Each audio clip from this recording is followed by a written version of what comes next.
ఈరోజు దేవుడు ప్రేరేపించాడు ఏంటిదంటే, ప్రతి ఒక్కరూ వాళ్ళ జీవితము ఎలాగ వెళ్తుందంటే వాళ్ళ తలంపులు బట్టి వాళ్ళు నడుస్తున్నారు.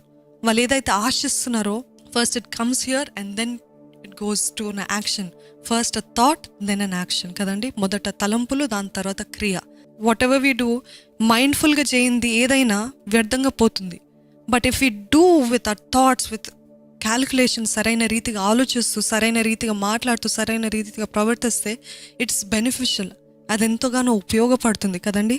ఈరోజు దేవుడు మీతో మరీ అదే చెప్పమంటున్నాడు. ఏంటిదంటే సామెతలు 23:7 అట్టివాడు తన ఆంతర్యములో లెక్కలు చూచుకొనువాడు. తినుము త్రాగుము అని అతడు నీతో చెప్పునే కానీ అది హృదయంలో నుండి వచ్చు మాట కాదు. ఇదైతే తెలుగులో ఇలాగుంది, కానీ ఇంగ్లీష్లో ఇదే ట్రాన్స్లేషన్ యాంప్లిఫైడ్ బైబుల్ ఎలాగుంటుందంటే, as a man thinketh so is he. అంటే ఏదైతే మనుషుడు ఆలోచిస్తాడో ఆ రీతిగానే ఉంటాడు, ఆ రీతిగానే తయారు చేయబడతాడు. Whatever he's thinking that he will be. అంటే ఏదైతే మనుషుడు ఆలోచిస్తాడో, ఏదైతే ఏ విషయం గురించి అయితే ఎక్కువ ఆలోచిస్తాడో అదే ఆఖరికి అవుతాడు. మీ చుట్టూన్న పరిస్థితులు మీకు నచ్చట్లేదంటే మిమ్మల్ని మీరే ప్రశ్నించుకోవాలి.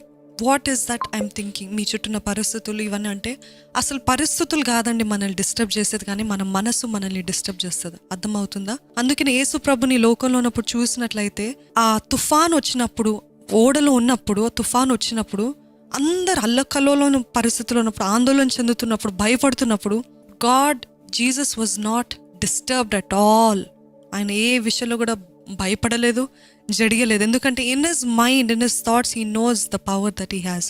ఆయనకున్న శక్తి ఆయనకు తెలుసు కాబట్టి నథింగ్ కుడ్ డిస్టర్బ్ హిమ్.